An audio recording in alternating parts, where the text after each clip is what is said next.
कश्मीर से आ रहा हूं और केवल यहाँ की सभा के लिए आया हूं, अन्यथा मेरे और भी कार्यक्रम थे। मैंने कहा नहीं, मैं जाऊंगा सरदला में, मैं इस बार जरूर जाऊंगा, 24 में मैं जरूर जाऊंगा। और बहनों भाइयों, मैं इसीलिए आया हूं आपसे कहने के लिए, जो लोग गुमराह कर रहे हैं उनके गुमराह में आने की आवश्यकता है। वे लोग कभी नहीं आएंगे। जाति के सौदागर उपयोग करेंगे, बाद में सौदेबाजी करके गायब हो जाएंगे। हमें किसी भी ऐसे व्यक्ति के बहकावे में नहीं आना है जिससे हमारा राष्ट्रीय धर्म खतरे में आए। याद रखना, इस देश के राष्ट्र धर्म को हमेशा खतरा जब भी आया है, इन्हीं लोगों के कारण आया है जिन्होंने जातीयता के आधार पर समाज के सामाजिक ताने बाने को छिन्न भिन्न किया है, हमेशा छिन्न भिन्न किया है। और बहनों और भाइयों, मैं आपको इस बात के लिए आश्वस्त करता हूं कि कोई माए के लाल बाल बांका नहीं कर सकता है। सुरक्षा की कितनी पुख्ता व्यवस्था हमने की है यूपी के अंदर। आज आप देखते होंगे बड़े बड़े दुर्दांत माफिया और अपराधी किस कदर उनकी दुर्गति हो रही है।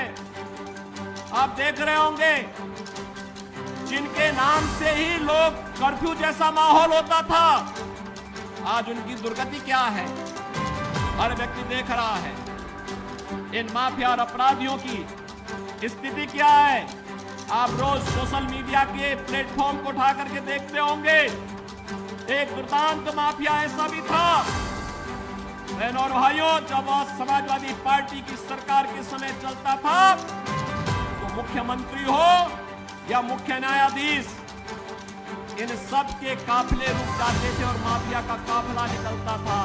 और जब हमने कार्रवाई की उस माफिया के खिलाफ और उसको रगड़ करके कोर्ट के सामने प्रस्तुत किया तो उसकी पैंट गीली हो गई थी, उसकी पैंट गीली हो गई थी। और तब हमने कहा था उस समय उसको, हमने कहा था कानून को रौंदने वाले, आज कानून कितना बड़ा होता है क्या एहसास हो रहा है कि नहीं हो रहा है। और निर्दोष लोगों को मारोगे तो मिट्टी भी नहीं मिल पाएगी। और बहनों और भाइयों, इसीलिए मैं आया हूं आपसे कहने के लिए, देखो, जिनकी गर्मी हम शांत कर चुके हैं उनको गर्म मत होने दीजिए।